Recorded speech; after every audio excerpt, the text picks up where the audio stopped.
evening and welcome to Tucker Carlson Tonight. Happy Friday. Way back in the summer of 2016, a phenomenon appeared in several political polls that nobody in the American media could explain.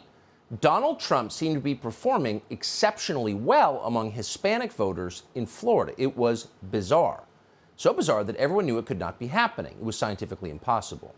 If there's one thing that every reporter in America understood, it was that Donald Trump hated Hispanics, like the devil hates holy water. Some believed Trump was planning a national ban on picante sauce. That's how deep and implacable his hatred was. And yet, according to what journalists refer to as the data, actual Hispanics seem to like Donald Trump. Cognitive dissonance is the term that describes what happened next. How could the numbers show something that couldn't be happening? So the Miami Herald looked into it, and their conclusion was fairly straightforward. Hispanic voters in Florida were mentally ill and also evil. As one Miami Herald columnist put it, quote, Donald Trump's Cuban-American followers suffer from Cuban supremacy syndrome. It's an old national ailment of the soul. So that was a diagnosis, something called Cuban supremacy syndrome, a serious but previously unknown medical condition like ADHD or long COVID. Someone had better call a doctor. This could be fatal. But before the medical establishment could intervene to save Hispanic voters from themselves, this ailment spread like the virus it was, first from Florida, then to Texas, and then across the country. By 2020, it was endemic.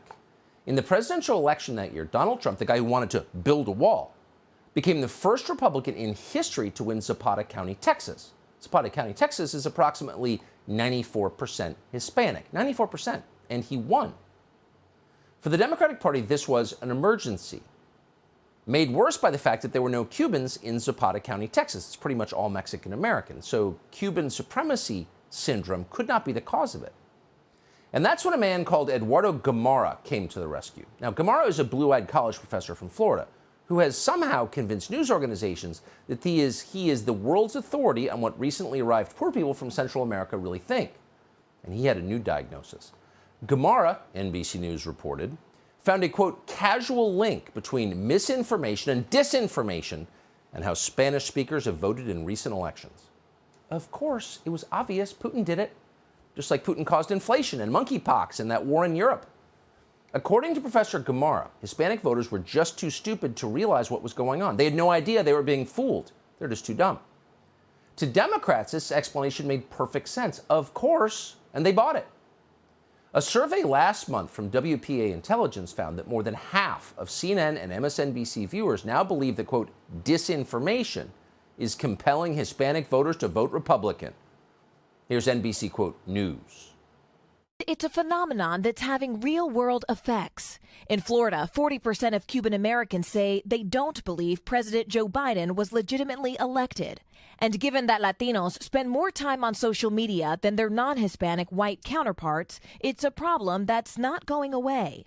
But it's not just happening in Florida.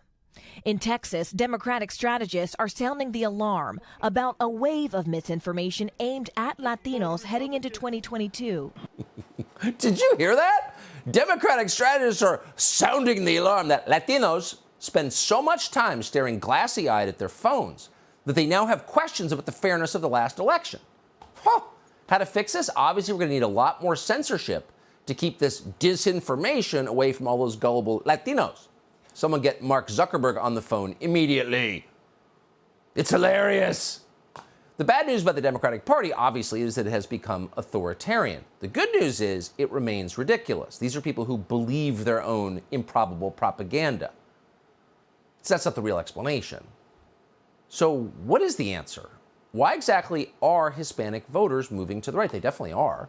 The latest Fox News polling shows that 72% of Hispanic voters are not satisfied with the direction that Democrats are taking in the United States. Why? Why is that?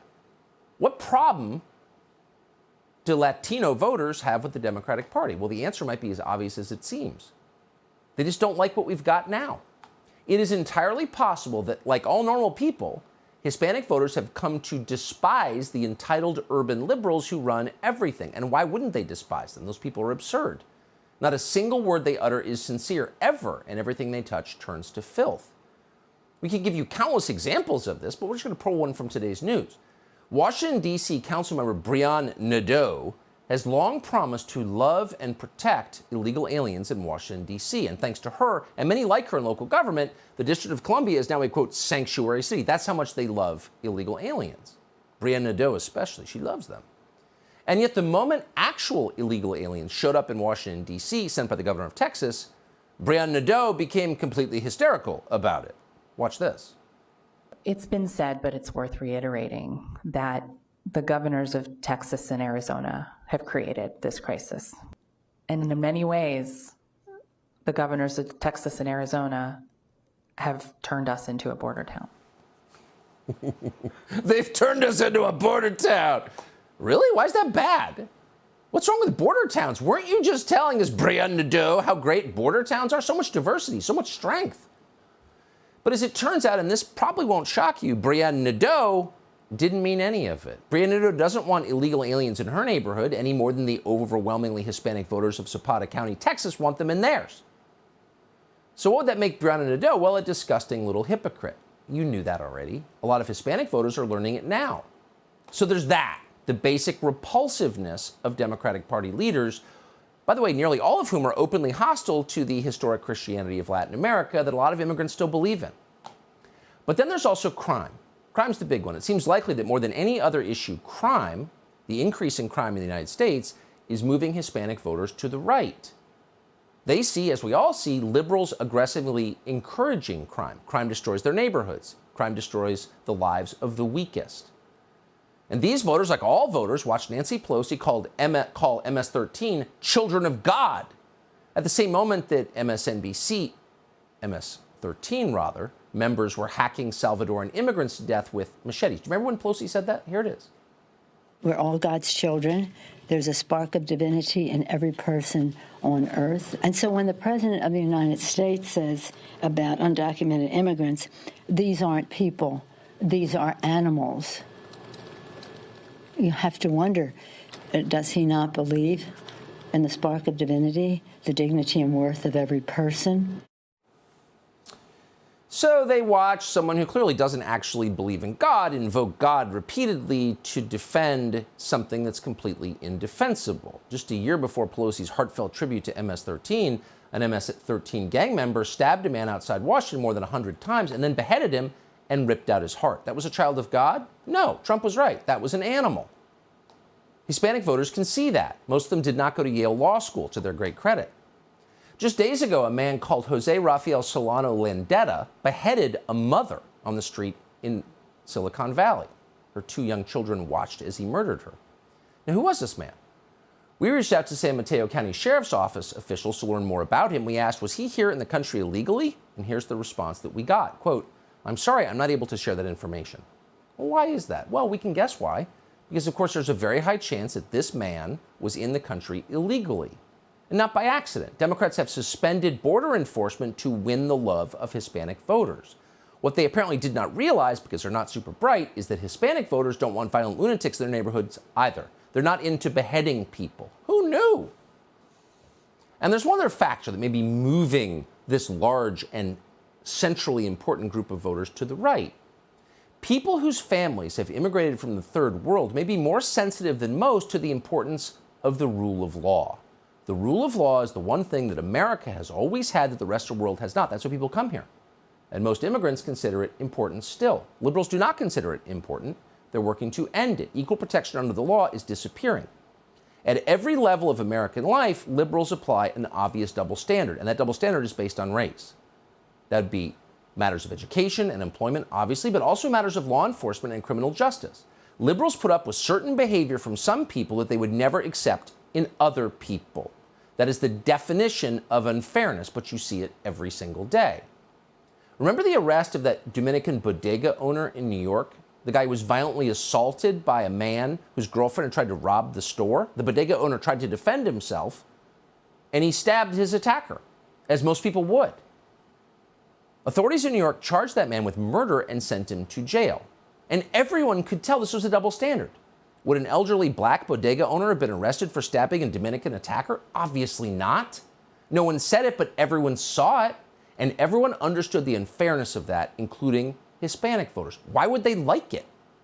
If they wanted to live in a deeply unfair society, they would have stayed in the countries their ancestors came from. But they came here because it's a fair society. That's the main appeal of America, not a robust economy, but the fact that we're all equal under the law. That's the one thing other countries don't have, and we do or did. So there's a double standard, and everyone sees it.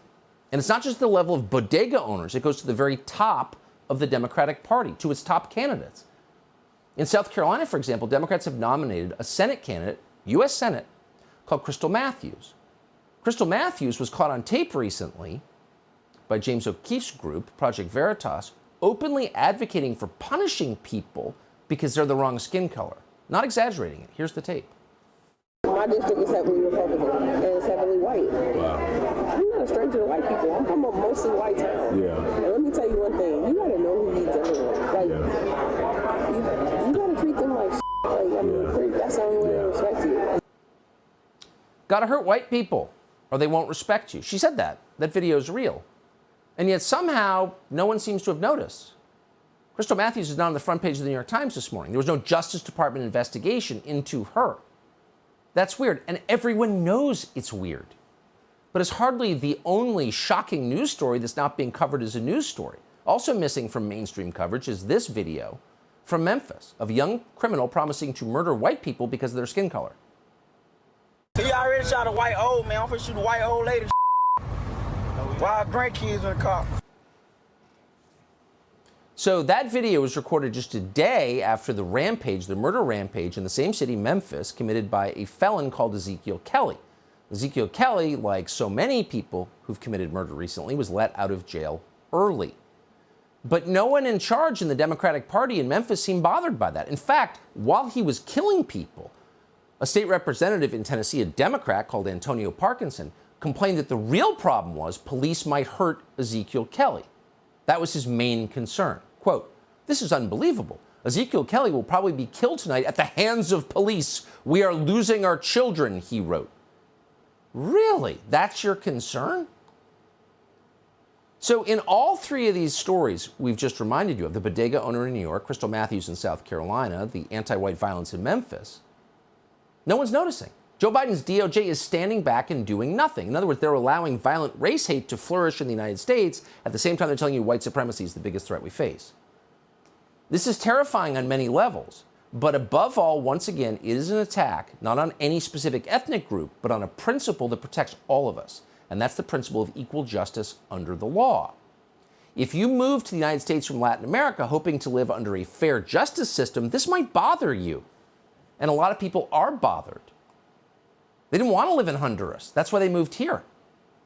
And yet no one in Washington on either side, the Democrats who are making this possible, the Republicans who are still yammering on about criminal justice reform, seem to understand this. But you know who does understand it? Hispanic immigrants. They understand it very well. They see that it's not safe anywhere. Anywhere.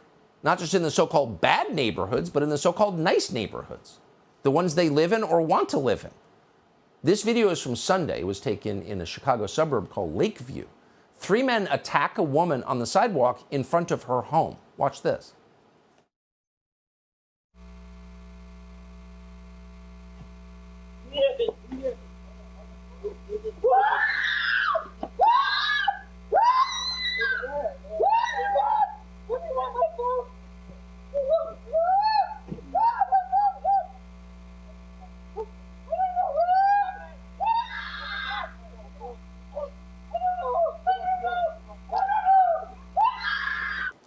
You see that? That's not some scary neighborhood, a roll 'em up neighborhood. That's the neighborhood you live in or you want to live in. That's the neighborhood you picture when you think middle America. It's a nice leafy neighborhood. That could be your daughter attacked on the sidewalk in front of your house. That's happening. And it's going to get a lot worse if we don't pull back now, but they're not pulling back. The Democratic Party is doubling down. In January, police in the state of Illinois will be banned from removing trespassers from your property. The Democrat-controlled legislature just passed that law. Effectively, they have legalized home invasions. And there will likely be many more of those because starting next year, the Safety Act, just passed in Illinois, will let violent felons out of jail with no bail. Actual violent felons. People who committed crimes like second-degree murder and arson and kidnapping. What will happen then? Well, I think we know, because it's been tried in other places, like New York City, where people are regularly shot, beaten, and robbed in public. People who could not be held behind bars because Democrats decided that was mean. They're worried about the criminals and not worried about you. And once again, to restate, if you siloed Hispanic voters into this one specific group whose concerns are totally different from everyone else's, you're missing the thread. That's not true. Hispanic voters are like every other voter of every race. They don't like crime and violence, but it's everywhere. These clips are all from the last month. People sitting outside suddenly scramble to get out of the way as one man pops out of the sunroof and another out of the passenger window. They both start shooting. An arrest is made in this brutal, cowardly sucker punch at the Kings Plaza Mall. Police say 21-year-old Jahim David is facing assault charges. Surveillance video from the S40 MTA bus caught the incident on August 13th. It shows the suspect walking up to a 64-year-old victim who is sitting in that wheelchair. Cops say he grabbed $250 from the man. Man got into a dispute with some others at that location. One of them hit him with a baseball bat, and another punched him in the face. Surveillance video caught them as they went up to a 28-year-old victim and her friend. The two were walking on the sidewalk when the duo went up to them and tried to grab, according to detectives, the victim's necklace from her neck. Police say the trio rode onto the sidewalk and the passengers from the dirt bike jumped off and forcibly removed a Rolex watch from the victim's wrist. Now, what country is this? It didn't used to be America. This is not organic. We didn't used to live like this. Liberals did this. They did this on purpose. They created more crime. It didn't just happen, and the numbers couldn't be clearer on that. Any Republican running for office this cycle, which is to say the month after next, who isn't running on this is an idiot, because everyone knows it's happening, of all colors. Just today, local media in New York reported that a 21-year-old tourist was kidnapped and raped on a subway platform by a stranger. Are you shocked by that? You shouldn't be. That's what happens when you stop enforcing the law. That's what happens when you put the interests of criminals above those of citizens. Everyone can see what's happening, no matter what color they are. Democrats should not be surprised when they're punished for this. Subscribe to the Fox News YouTube channel to catch our nightly opens, stories that are changing the world and changing your life. From Tucker Carlson Tonight.